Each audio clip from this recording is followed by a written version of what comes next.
દિવસ છે ત્યારે બીજા દિવસના કાર્યક્રમમાં પણ આપણે જોઈ રહ્યા છે કે કરોડોના એમઓયુઝ થઈ રહ્યા છે અને આજે વાઇબ્રન્ટ સમિટ છે તેનાથી ગુજરાત કેટલું વાઇબ્રન્ટ થઈ રહ્યું છે તેના વિશે આપણે સતત ચર્ચા કરી રહ્યા છે। એમઓયુઝ જે પણ થઈ રહ્યા છે, જે પણ કાર્યક્રમો થઈ રહ્યા છે તેના વિશે પણ આપણે માહિતગાર કરી રહ્યા છે। ગુજરાત કેટલું આગળ વધતું આપણને જોવા મળી રહ્યું છે, આ એમઓયુઝની લાંબા ગાળે કેવી ઇમ્પેક્ટ જોવા મળશે તેના વિશે આજે વાત કરીશું। એની સાથે સાથે કયા ક્ષેત્રમાં વધારે એમઓયુઝ થતા આપણને જોવા મળી રહ્યા છે, કયું એવું ફિલ્ડ છે, કયા એવા ક્ષેત્ર છે કે જે વધારે બિલ્ડઅપ થતા આપણને જોવા મળી રહ્યા છે। ગુજરાતનું જે ઇન્ફ્રાસ્ટ્રક્ચર છે એ તમામ નવા બિઝનેસ માટે, નવા વેપાર માટે, એમએસએમઈ સેક્ટર માટે, સ્ટાર્ટઅપ માટે અત્યારે કેવું જોવા મળી રહ્યું છે, કેટલું સફળ જોવા મળી રહ્યું છે અત્યારે થઈ રહ્યા છે એમઓયુઝ છે। અને સાથે જ અત્યાર સુધી જે પણ વાઇબ્રન્ટ સમિટ થયા છે, આ 10મી વાઇબ્રન્ટ સમિટ છે ત્યારે તેની કેટલી ઇમ્પેક્ટ આપણને ખાસ કરીને આ ગુજરાતના ખાસ ભારત દેશના જીડીપી પર જોવા મળે છે। તમામ મુદ્દાઓ પર કરીશું ચર્ચા, જેની માટે મારી સાથે અહીંયા જોડાઈ ગયા છે સિદ્ધાર્થ ભટ્ટ, જેઓ સીએ છે, તેમની સાથે જોડાયા છે પ્રશાંત પટેલ, જેઓ રિજનલ સેક્રેટરી છે જીસીસીઆઈના। બંનેનું સ્વાગત છે, welcome today special. Thank you. સિદ્ધાર્થભાઈ, શું કહેશો? આંકડાઓ જે પણ આપણને જોવા મળી રહ્યા છે, વાત મોટી મોટી કંપનીઓની કરીએ, અંબાણીની કરીએ, અદાણીની કરીએ, ટાટાની કરીએ, બધી જ મોટી મોટી કંપનીઓ અત્યારે ગુજરાતમાં ઇન્વેસ્ટ કરી રહી છે। આ પહેલા જ એટલી વખત આપણે 9 વખત અને હવે 10મી વખત આ ગ્લોબલ સમિટ યોજાઈ રહ્યું છે। આંકડાકીય દ્રષ્ટિએ આપ કેટલું ડિફરન્સ જોઈ રહ્યા છો ગુજરાતમાં? As far as economy is concern કે જે એમઓયુ થયા છે તો એમઓયુ ના આંકડાઓ તો કરોડો અબજોમાં જતા હોય છે, પરંતુ જે પ્રધાનમંત્રીશ્રીએ કીધું કે વિકસિત ભારત બનાવવાનું લક્ષ્ય છે અને એમના સ્ટેટમેન્ટને જ શ્રી મુકેશ અંબાણીજીએ પણ રિલાયન્સના જે વડા છે એમણે કીધું કે દુનિયાની કોઈ પણ તાકાત ભારતને 2047 સુધીમાં વિકસિત ભારત બનીને જ રહેશે અને કોઈ એને રોકી નહીં શકે। હવે બીજી મોટી વસ્તુ એ આવી કે મિડલ ઇસ્ટના યુએઈ ના શેખ પણ અહીંયા હાજર રહ્યા અને જેવી રીતે સિંગાપોર છે એવી રીતે મિડલ ઇસ્ટમાં દુબઈ છે, એટલે ભારતનો જે આર્થિક વિકાસ યુરોપમાં અને આફ્રિકામાં કરવાનો હોય તો એ દુબઈ થકી થાય। એટલે ઓવરઓલ ફ્યુચર ગેટવે ઓફ ઇન્ડિયાની આપણે વાત કરીએ તો પોર્ટ સેક્ટરમાં, ઇન્ફ્રાસ્ટ્રક્ચરમાં, રિન્યુએબલ એનર્જીમાં, ગ્રીન એનર્જીમાં ખાસું એવું મૂડી રોકાણ થશે। ગઈકાલે પણ અનાઉન્સમેન્ટ થઈ હતી, આજે પણ સસ્ટેનેબિલિટી ઉપર ચર્ચા થશે અને 5000 એકરમાં રિલાયન્સ ઇન્ડસ્ટ્રી ક્લીન એનર્જીનું પાર્ક સેટઅપ કરશે। સાથે સાથે ટાટા સન્સના આપણે જે રતન ટાટાજીની અવેજીમાં છે ચંદ્રશેખરજી, એમને પણ અનાઉન્સમેન્ટ કરી કે ગીગાવોટ સેમિકન્ડક્ટર ઇન્ડસ્ટ્રીની સ્થાપના કરવામાં આવશે। એટલે જે સેમિકન્ડક્ટર ઇન્ડસ્ટ્રી છે ધોલેરામાં પ્લાન્ટ નાખવામાં આવશે એઝ વેલ એઝ અચ્છા તમે પ્રશાંતભાઈ નો લેલું પાણી પી લો। જી પ્રશાંતભાઈ, અત્યારે સિદ્ધાર્થભાઈ આપણી સાથે જે વાત કરી રહ્યા છે આંકડાઓ વિશે વધુ માહિતી આપશે આપણને। ઓવરઓલ બિઝનેસને કેટલું ડેવલપ થતા જોઈ રહ્યા છો ગુજરાતમાં? આ ગ્લોબલ સમિટ ને આપ એક જ્યારે જીસીસીઆઈ ની સાથે સંકળાયેલા છો ત્યારે 10મી વખત આ થઈ રહી છે, ગુજરાત પર તેની કેટલી પોઝિટિવ ઇમ્પેક્ટ જોવા મળી રહી છે? ગ્લોબલ સમિટ થી જયારે 2003માં જે ફર્સ્ટ ગ્લોબલ સમિટ થઈ અને ત્યાંથી અત્યાર સુધી જોવો તો ગુજરાતની ઇન્ડસ્ટ્રીઝને બેઝિકલી અને એમએસએમઈ ને એનાથી ઘણો ફાયદો થયો છે। કારણ કે પહેલા જે આપણું ફોકસ હતું એ ખાલી ટેક્સટાઇલ, કેમિકલ, ફાર્મા એવા અમુક જ સેક્ટરમાં હતું। આપણે બીજા જે સેક્ટર કહેવાય કે ગ્રીન હાઇડ્રોજન છે, રિન્યુએબલ એનર્જીસ છે, સેમિકન્ડક્ટર્સ છે, એ બધા જે સેક્ટર્સ છે એ બધામાં આપણું એટલું ફોકસ નહોતું બેઝિકલી। હવે આ જે બધી મોટી કંપનીઝ અહીંયા ઇન્વેસ્ટમેન્ટ કરશે, અહીંયા આગળ એ લોકોના પ્રોજેક્ટ્સ આવી રહ્યા છે, એના કારણે અહીંયા આગળ જે એમએસએમઈઝ છે એ લોકોના માટે બી એક નવા સ્કોપ ખુલશે, એક નવી આખી ઇન્ડસ્ટ્રીઝ માટે એ લોકોનું ડાયવર્સિફિકેશનના બી ચાન્સીસ વધી જશે। કારણ કે જ્યારે બી મોટી ઇન્ડસ્ટ્રીઝ અહીંયા આવતી હોય છે તો એ લોકોને એમએસએમઈ ની જરૂરિયાત હોય જ છે, નાની મોટી કોઈ બી ડિપેન્ડન્સી દરેકની હોય જ છે એમએસએમઈ ઉપર। તો એ આપણા ગુજરાત માટે ઘણું સારું છે। અને બીજી બાજુ તમે જુઓ તો જે દિલ્હી મુંબઈ ફ્રેટ કોરિડોર છે, પછી તમારું દિલ્હી મુંબઈ એક્સપ્રેસ હાઈવે બની રહ્યો છે, બુલેટ ટ્રેન છે, એ જે બધા ઇન્ફ્રાસ્ટ્રક્ચરના જે ડેવલપમેન્ટ થઈ રહ્યા છે એના કારણે ગુજરાતની ઇન્ડસ્ટ્રીઝની જે રીચ છે પેન ઇન્ડિયા અને ઇન્ટરનેશનલ માર્કેટમાં બી એ બી ઘણી સારી રીતે વધી શકે એમ છે। એટલે બેઝિકલી ઓવરઓલ તમને કહું ને તો વાઇબ્રન્ટ ગુજરાતથી ગુજરાતની ઇન્ડસ્ટ્રીઝને ઘણો સારો ફાયદો થશે. એના કારણે એમ્પ્લોયમેન્ટ બી ઘણું ડેવલપ થશે, અહીંયા આગળ જનરેટ થશે, નવા એમ્પ્લોયમેન્ટના સ્કોપ બી બનશે. એના કારણે જે આપણી જે યંગ જનરેશન છે ગુજરાતની, એને જોબ માટે જે બીજી સ્ટેટ્સમાં જવું પડે છે એ નહીં જવું પડે. કાલે આપણે પ્રધાનમંત્રી શ્રી નરેન્દ્ર મોદીજીએ જે કીધું કે ભાઈ સેમી કન્ડક્ટર્સ છે, એઆઈ છે, એટલે તમારું આપણું સોફ્ટવેર ઇન્ડસ્ટ્રીઝની બી એમને વાત કરી. પ્લસ તમે જુઓ તો અત્યારે બધી જ ફાઇનાન્શિયલ ઇન્સ્ટિટ્યૂટ જે ગણો, બેંક ગણો કે કોઈ પણ, એ બધા બોમ્બે કે દિલ્હીથી ઓપરેટ કરતા હોય છે. એ લોકો બધા અહીંયા આગળ ગિફ્ટ સિટીથી ઓપરેટ કરશે. તો આપણા જે MBA ફાઇનાન્સ ને એ બધા જે સ્ટુડન્ટ છે, જે લોકો ફાઇનાન્સ સેક્ટરમાં કામ કરવા માંગે છે, એમના માટે બી ઘણો સારો સ્કોપ અહીંયા આગળ દેખાઈ રહ્યો છે. એટલે ઓવરઓલ વાત કરીએ તો ઘણું સારું છે, પણ હજુ પણ ઇન્ડસ્ટ્રીઝને ડેવલપ કરવા માટે, જેમ કે ડિફેન્સ સેક્ટરમાં કઈ આપણે ઇન્ડસ્ટ્રીમાં આપને લાગે છે કે હજી પણ ડેવલપ કરવાની વધારે જરૂરિયાત છે? કઈ ઇન્ડસ્ટ્રી પર વધુ ભાર મૂકવાની જરૂરિયાત છે? એટલે જેમ કે તમને કહું કે ડિફેન્સ સેક્ટર છે, ડિફેન્સમાં હજુ આપણે એટલું બધું નથી સ્ટ્રોંગલી પુટઅપ કરી શક્યા. તો એક ડિફેન્સની અંદર બી આપણે ફોકસ કરવાની જરૂર છે. બાયોટેકનોલોજીની અંદર આપણે ફોકસ કરવાની જરૂર છે. ઇન્ફ્રાસ્ટ્રક્ચરની અંદર બી આપણી ઘણી સારી કંપનીઓ છે, પણ હજુ બી જે અમુક પ્રોડક્ટો જે અહીંયા આગળ બનવી જોઈએ એ હજુ બી નથી થઈ રહી. એન્જિનિયરિંગની અંદર બી તમે જુઓ તો રાજકોટ ને સૌરાષ્ટ્રની અંદર ઘણું સારું કામ થઈ રહ્યું છે, પણ હજુ બી આપણે ક્યાંક થોડુંક લેકિંગ છે એ વસ્તુની. ફાર્માની અંદર બી તમે જો સાઉથ ઇન્ડિયામાં જે થઈ રહ્યું છે ડેવલપમેન્ટ, એટલું અહીંયા આગળ ગુજરાતમાં એટલું થોડુંક ક્યાંક લેકિંગ છે. એ બધાની ઉપર ફોકસ કરવાની આપણે ખરેખર જરૂર છે. જી બિલકુલ. સિદ્ધાર્થજી, આર યુ નાઉ કમ્ફર્ટેબલ? જી ઓકે, આ બધું આપણે વાતનો દોર આગળ વધારીએ, પણ આ તમે એક જોઈ શકો છો કે વાઇબ્રન્ટ ગુજરાતમાં એટલી બધી ધમધમાટ હતી કે એની અસર ક્યાંક ને ક્યાંક અમારા બોડી ઉપર પણ પડી છે. હવે અદાણી વાત કરીએ કે અદાણી ગ્રુપે પણ અનાઉન્સમેન્ટ કર્યું અને ગૌરવવંતા ગુજરાતી હતા, એટલે 300 ગીગાવોટનો રિન્યુએબલ એનર્જી પાર્કનું એમને પ્રોમિસ આપી છે અને 2 ટ્રિલિયન રૂપીઝ 5 વર્ષમાં રોકાણ કરશે. એટલે બહુ મોટી વસ્તુ કહેવાય કે એનાથી રોજગારીનું અભૂતપૂર્વ સંચાલન થતા 5000 થી વધારે ડાયરેક્ટ રોજગારીનું સર્જન થાય આ બધી વિધિ કરો ને એટલે. બીજું, આર્સેરલ મિત્તલ જે વિશ્વની સૌથી મોટી સ્ટીલ ઉત્પાદક કંપનીમાં આપણે ગણી શકાય, એમના પ્રમુખશ્રીએ પણ જાહેરાત કરી કે હઝીરા એટલે આપણે સાઉથ ગુજરાતના બેલ્ટમાં એ લોકો એક્સપાન્શન કરવા જઈ રહ્યા છે. અને કદાચ એવું કહી શકાય કે સૌથી મોટું ઇન્ટિગ્રેટેડ સ્ટીલ પ્લાન્ટ હોય તો એ કદાચ હઝીરામાં આવે તો નવાઈ નહીં. એટલે આ પણ બહુ મોટી સિદ્ધિ કહેવાય.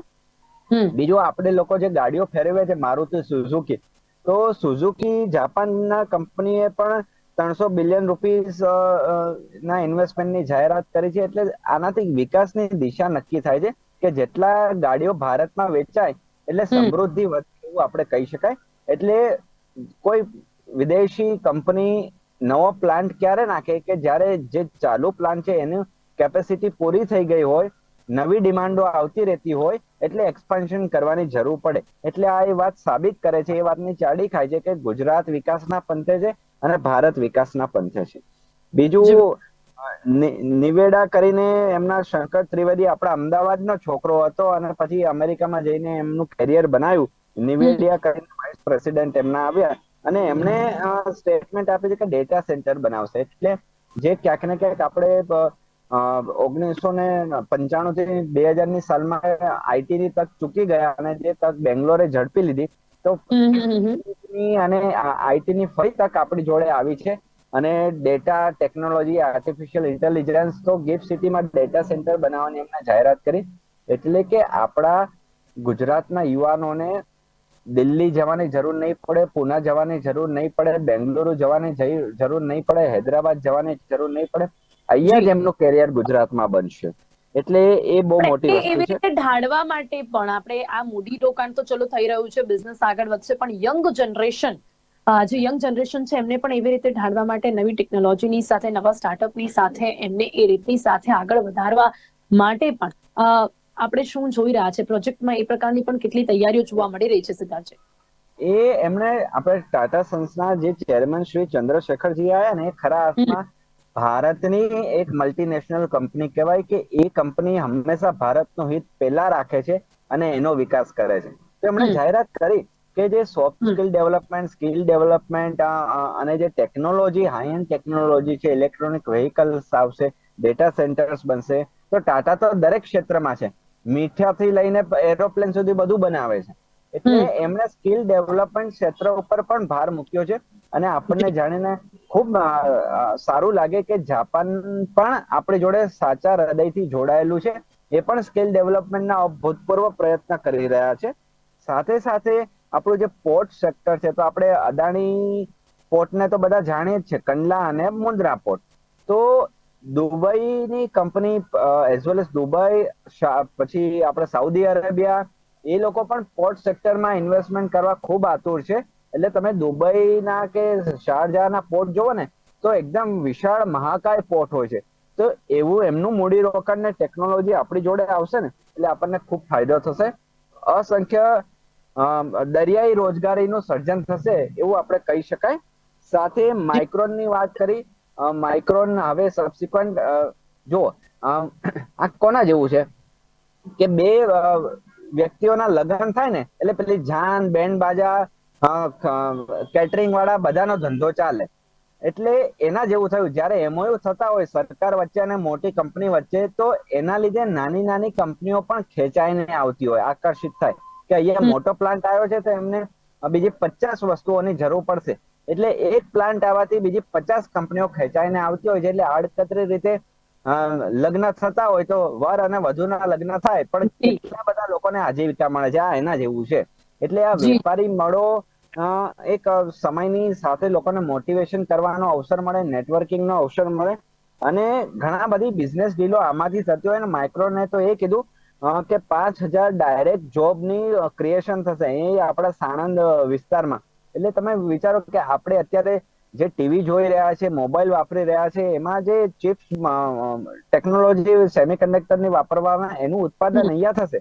એટલે આપણને ભારત એનું હબ બનવા તરફ આગળ વધી રહ્યું છે. અત્યાર સુધી આપણે એની માટે કેટલા ડિપેન્ડન્ટ હતા, અને હવે આપણે કહેવાય ને કે મેડ ઇન ઇન્ડિયા અને જે આત્મનિર્ભર ભારત એનું એક જે સપનું છે, કદાચ અહીંયા સાકાર થતું જોવા મળી રહ્યું છે એવું કહી શકાય છે. પ્રશાંતભાઈ, શું કહેશો? આ રીતની ટેકનોલોજી, સેમિકન્ડક્ટર ટેકનોલોજીના ક્ષેત્રમાં પણ આપણે આગળ વધતા જોવા મળી રહ્યા છે. આત્મનિર્ભર ભારત તો સપનું છે જ, એની સાથે સાથે આ વખતે જે ટ્રેડ શો થયું હતું એમાં પણ એક અલગ પેવેલિયન હતી આત્મનિર્ભર ગુજરાતની. આપની વાત સાચી છે, અને સિદ્ધાર્થભાઈની વાતથી હું 100% એગ્રી છું કે જ્યારે મોટી કંપનીઓ આવતી હોય છે ને, ત્યારે એની સાથે ઘણું બધું સાથે સાથે ચાલતું હોય છે. જેમ કે માઇક્રોને કીધું કે હું 5000 જોબ અહીંયા આગળ ક્રિએટ કરીશ, તો સાણંદ એરિયાની આજુબાજુમાં 5000 ફેમિલીની મુવમેન્ટ આવશે. એટલે એના કારણે ત્યાં આગળ જે લોકલ બિઝનેસ છે એનું બી ડેવલપમેન્ટ થશે, કારણ કે એ લોકો રહેશે તો એમની બી જીવન જરૂરિયાતોનું બી એ લોકોનું બધું માર્કેટ આખું ઊભું થશે. સો બેઝિકલી એવી જ રીતે દરેક જ્યારે બી કોઈ મોટી કંપનીઓ આવતી હોય છે, અને ખાસ કરીને જે નવી ટેકનોલોજી છે, ફ્યુચરિસ્ટિક જે ટેકનોલોજી છે, કે સેમિકન્ડક્ટર છે, ગ્રીન હાઇડ્રોજન છે, રિન્યુએબલ એનર્જીસ છે, પછી એઆઈ છે, એટલે જે આઈટી સેક્ટર્સ છે, ફાઇનાન્શિયલ સેક્ટર્સ છે, જે આપણે જ્યાં આગળ આપણી સ્ટ્રેન્થ નથી એ સ્ટ્રેન્થ આપણે બનાવવા જઈ રહ્યા છીએ. અને ખાલી ગુજરાતને નહીં પણ આખા ભારત દેશને આનો ફાયદો મળશે. ગિફ્ટ સિટીની અંદર જે બધી કંપનીઓ એસ્ટાબ્લિશ થશે, ડેટા સેન્ટરથી લઈને બધી જ વસ્તુ, તો એ ક્યાંક ને ક્યાંક ગુજરાતને તો 100% ડાયરેક્ટ બેનિફિટ છે, પણ ઇનડાયરેક્ટ બેનિફિટ આખા ભારતને મળવાનો છે એનો, કે જે આપણી ડિપેન્ડન્સી બીજા દેશો ઉપર હતી એ બધી વસ્તુ માટે, તો એ આપણે સાચા અર્થમાં આત્મનિર્ભર થવા જઈ રહ્યા છે.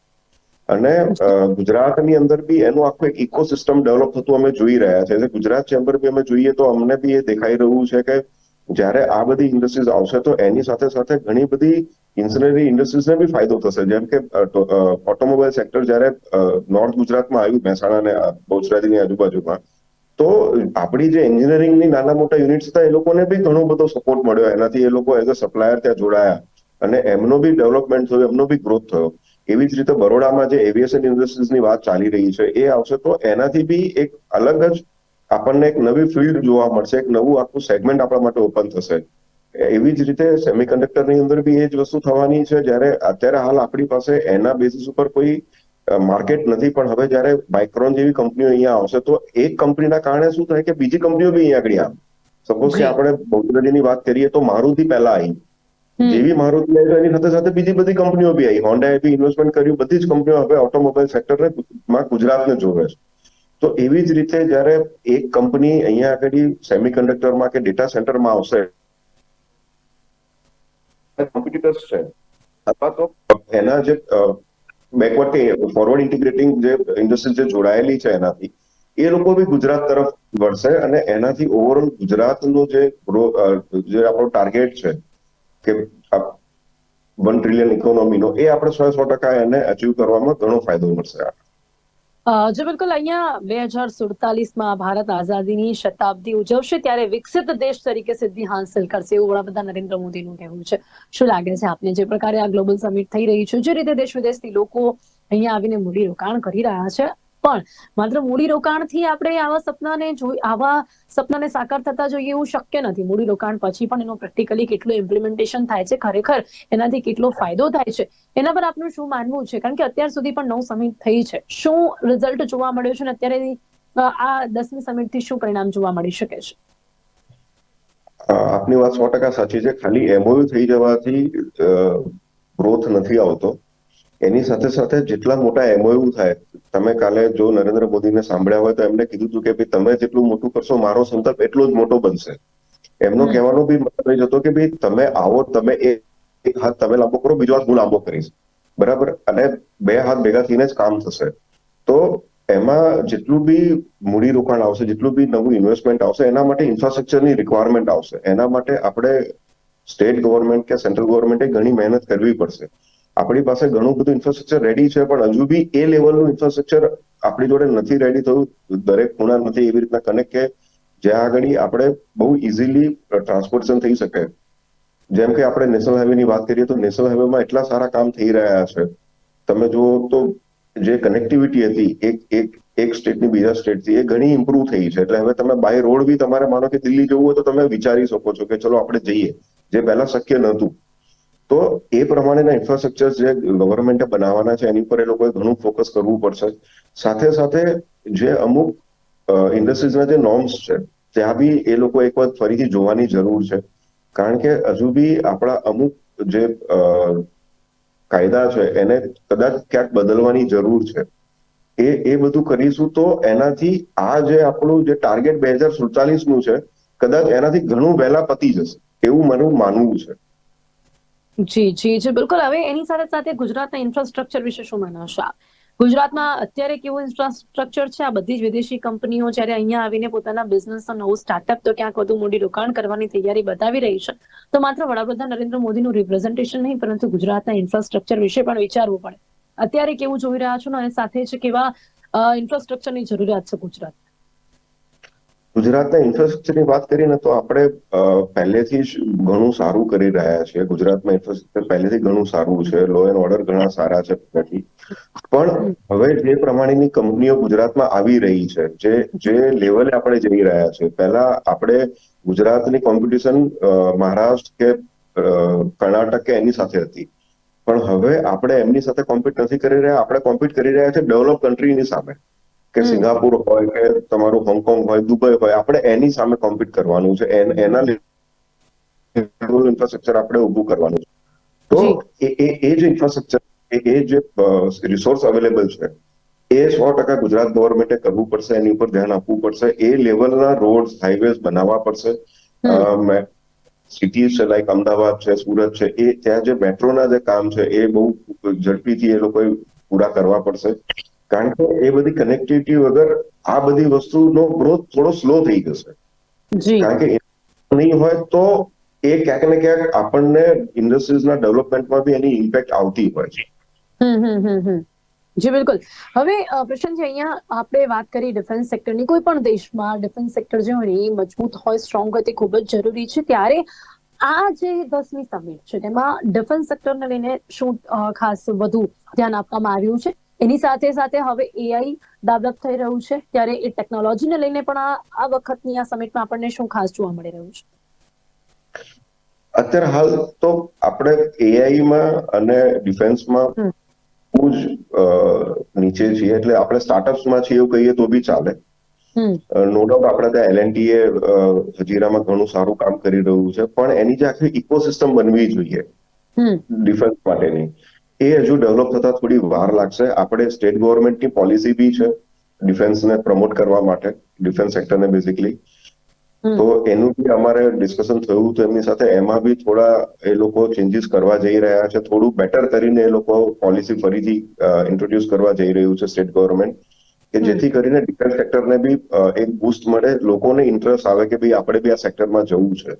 અને સ્ટેટ ગવર્મેન્ટ અને સેન્ટ્રલ ગવર્મેન્ટ મળીને અમદાવાદમાં એક ડિફેન્સ માટેનું એક આખું સ્કિલ ડેવલપમેન્ટ સેન્ટર જેવું કંઈક પ્લાન કરી રહ્યા છે, કે જેથી જેને કોઈને ડિફેન્સમાં શું કરવું જોઈએ એનું જે ગાઈડન્સ એ બી ત્યાંથી અવેલેબલ થશે. એમાં ગુજરાત ચેમ્બર બી એ લોકોની સાથે છે. જી પ્રશાંતજી, અહીંયા જે મહત્વની જે જાહેરાતો થઈ છે તેમાં લક્ષ્મી મિત્તલ છે, આર્સેલર સ્ટીલની વાત કરીએ કંપનીની, તો 60,000 રૂપિયાની જાહેરાત કરવામાં આવી છે ગુજરાતના હજીરા ખાતે. ત્યાં 2,40,000 કરોડ ટનની ક્ષમતા સાથે વિશ્વનો સૌથી મોટો સ્ટીલ પ્લાન્ટ બનવા જઈ રહ્યો છે. આ કેટલું મહત્વનું છે? મેં જેમ કીધું એમ કે આ કોઈ પણ મોટી ઇન્ડસ્ટ્રીઝ આવે અને એ જ્યારે આટલું મોટું ઇન્વેસ્ટમેન્ટ કરતી હોય ને, તો એની સાથે ઘણું બધું બીજું સાથે આવતું હોય છે. કે એ લોકો 60,000 કરોડનું ઇન્વેસ્ટમેન્ટ કરશે, આટલું એનું મૂવમેન્ટ થશે અહીંયા આગળ, તો એના કારણે ડાયરેક્ટ ઇમ્પેક્ટ જે આવશે એ એક તો એમ્પ્લોયમેન્ટ જનરેશનની આવશે, ઇન્ફ્રાસ્ટ્રક્ચર તમારું એટલું સ્ટ્રોંગ થતું જશે, અને એની સાથે સાથે જે એની ઇન્સિલરીઝ ઇન્ડસ્ટ્રીઝ છે, જે નાની નાની જે લોકોની રિક્વાયરમેન્ટ્સ આવશે એના કારણે એ બી બહુ મહત્વનું છે.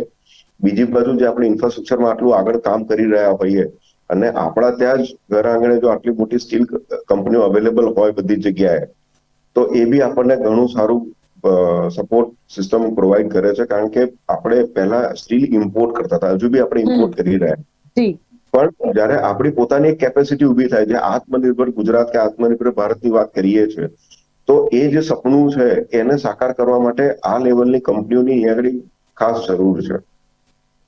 જી બિલકુલ. હવે જે ખાસ કરીને મારુતિ સુઝુકી 38,200 કરોડની જે જાહેરાત કરી છે, જેમાં નવી ગાડીઓનું ઉત્પાદન સાથેનો બીજો પ્લાન્ટ તૈયાર કરવામાં આવશે, એ પણ કેટલી મહત્વની જાહેરાત કહી શકાય છે પ્રશાંતભાઈ? એ બી ઘણી મહત્વની જાહેરાત છે, કારણ કે એ અહીંયા આગળ ખાલી ડોમેસ્ટિક સેલ્સ નહીં કરે, લોકો એક્સપોર્ટ બી કરશે આ બધા વેહિકલ્સ. એટલે આપણું જે એક્સપોર્ટ રેવન્યુ છે એ બી વધશે. એ આપણને આપણો રૂપિયાને મજબૂત કરવામાં મદદ કરશે. સાથે સાથે એ લોકોની જે રિક્વાયરમેન્ટ વધશે, એક્સપાન્શન થશે, એટલે એ લોકોને બી રો મટીરિયલ, જે એ લોકોના સ્પેર પાર્ટ્સ છે, બીજી બધી વસ્તુની બી રિક્વાયરમેન્ટ વધશે. સો ઓટોમેટિકલી જે એના સપ્લાયર છે, જે ગુજરાતની બીજી નાની મોટી કંપનીઓ છે, એનું બી કામ વધશે, એ લોકોનું બી સાથે સાથે ડેવલપમેન્ટ વધશે. એટલે જેમ મિત્તલ એટલે સ્ટીલ માટે મેં વાત કરી, સેમ વસ્તુ ઓટો ઇન્ડસ્ટ્રીઝમાં બી થશે વસ્તુ, કે જેવું એ લોકોનું ડેવલપમેન્ટ થશે એ જ પ્રમાણે અહીંયા આગળ બી એટલો જ વધારે બેનિફિટ થશે આપણને. જી બિલકુલ પ્રશાંતભાઈ, ઓવરઓલ ગુજરાત કેટલું વાઇબ્રન્ટ થશે? શું લાગે છે આપને આ 10મી global summit, vibrant global summit ગુજરાતને કેટલું વાઇબ્રન્ટ કરશે? મેં જેમ કીધું એમ કે MOU તો થયા છે અને થશે બી ખરા, કારણ કે ગુજરાતનું આપણી સ્ટ્રેન્થ છે, આપણી પાસે બહુ મોટો પોર્ટ છે. એટલે કોઈ બી કંપની અહીંયા આગળ એસ્ટાબ્લિશ થવું હોય, ઇન્ડસ્ટ્રીઝ ચલાવવી હોય, તો એના માટે ગુજરાત સૌથી સારી ચોઇસ છે. આપણી કનેક્ટિવિટી બોમ્બે થી દિલ્હીથી બી ઘણી સારી છે, આપણે બહુ નજીક છે ત્યાંથી, એટલે ઇન્ટરનેશનલ ટ્રાવેલિંગ હોય કે બીજી બધી રીતે બી બહુ જ મહત્વના ભાગ ભજવે છે ગુજરાત.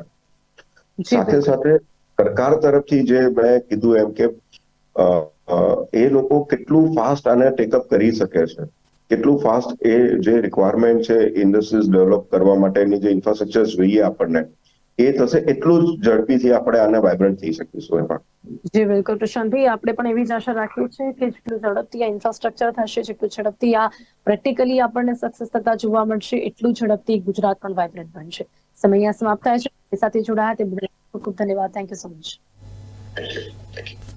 તો ગુજરાત ગ્લોબલ વાઇબ્રન્ટ સમિટ જે આપણે કહી શકીએ કે જેના થકી આપણે ભારત દેશની જીડીપીને જે ગ્રોથ છે તથા જોઈ શકીશું. અને તેની સાથે જ 2047માં ભારત આઝાદીની શતાબ્દી ઉજવશે ત્યારે વિકસિત દેશ તરીકે સિદ્ધિ હાંસલ કરશે જેવું વડાપ્રધાન નરેન્દ્ર મોદીનું સપનું છે. અને તેની માટે જે રસ્તો છે તે ગુજરાત તરફથી જઈ રહ્યો છે તેને લઈને દરેક ગુજરાતીને ગર્વ છે.